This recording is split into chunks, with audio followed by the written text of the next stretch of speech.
You've survived a shipwreck before. You were part of one of the greatest sea rescues ever, the Prison Dom. I got on that lecturing on a cruise ship because finally left the foreign service. I couldn't work for anyone anymore. I was too damn idealistic, and the U.S. government was moving too slow on the peace and justice issues that by then were motivating me.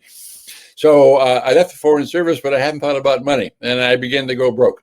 A friend says, "Hey, you have a good gift of gab. You know they pay a lot of money to people that give lectures on cruise ships." So I said, "Oh, fine." I applied. I got a job. Took my 13-year-old daughter then on this cruise ship heading from Vancouver to the Far East for the summer, and 3 days out of Vancouver, in the middle of the North Pacific, off the Alaska coast, that ship catches fire.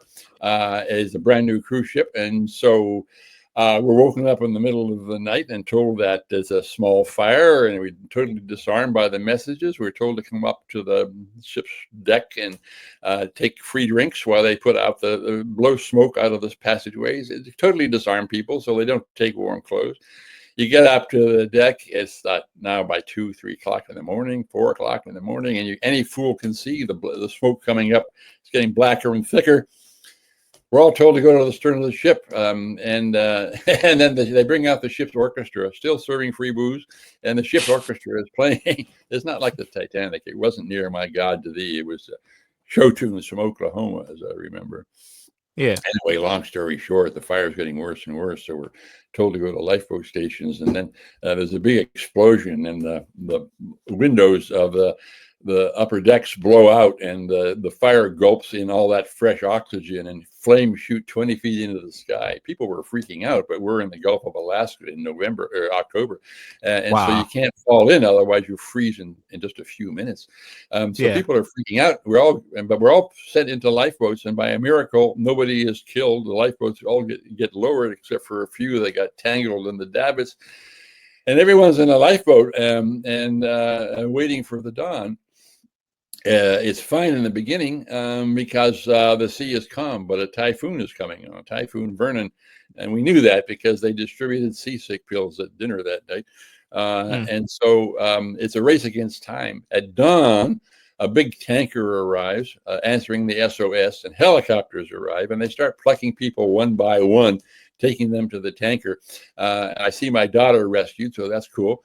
But now it's 11 o'clock, it's noon, it's 1 o'clock. The typhoon's getting worse and worse. The helicopters can't fly anymore because it's suicide to fly a helicopter in a typhoon. And so our only chance in the lifeboat where I'm in, which is now down to just eight guys, everyone else has been plucked off. 8 of us left in lifeboat number 2, and we're in the middle of a typhoon, which is like 30-foot seas. That's like a 60-foot wall of water going up and down, Wow. and we're all dying of hypothermia. I mean, I know what hypothermia looks like, and you get cold, but then you get warm, and you go to sleep, and you don't wake up. So we're all dying of Wow. cold. While we're trying to bail, water's coming in. We have none of us has any warm clothes, Oh. and it's a really tough situation.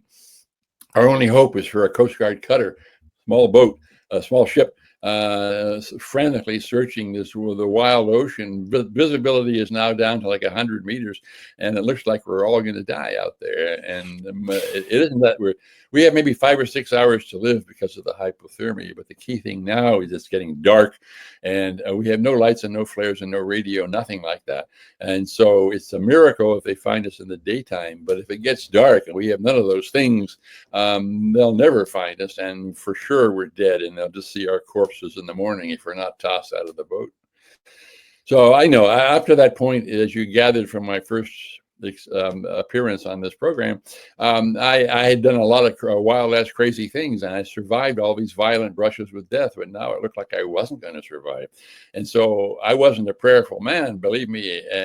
But I looked up and I said, I don't get it. I mean, here I've been at the United Nations. I've done all kinds of good things. I even helped end apartheid in South Africa when I was at the UN. And now I'm devoting my life to making the world a better place. And I thought, God, you wanted me to do that. I mean, isn't that the whole deal here?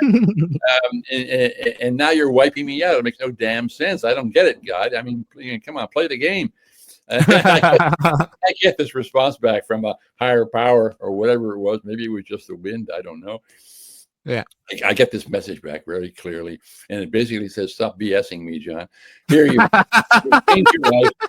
You've changed your life. You're looking at a life of service, of making the world a better place. And what are you doing? You panic over money in New York City, and you're lecturing on cruise ships. It's pretty copacetic, isn't it? You get out of this one, you lecture on another cruise ship.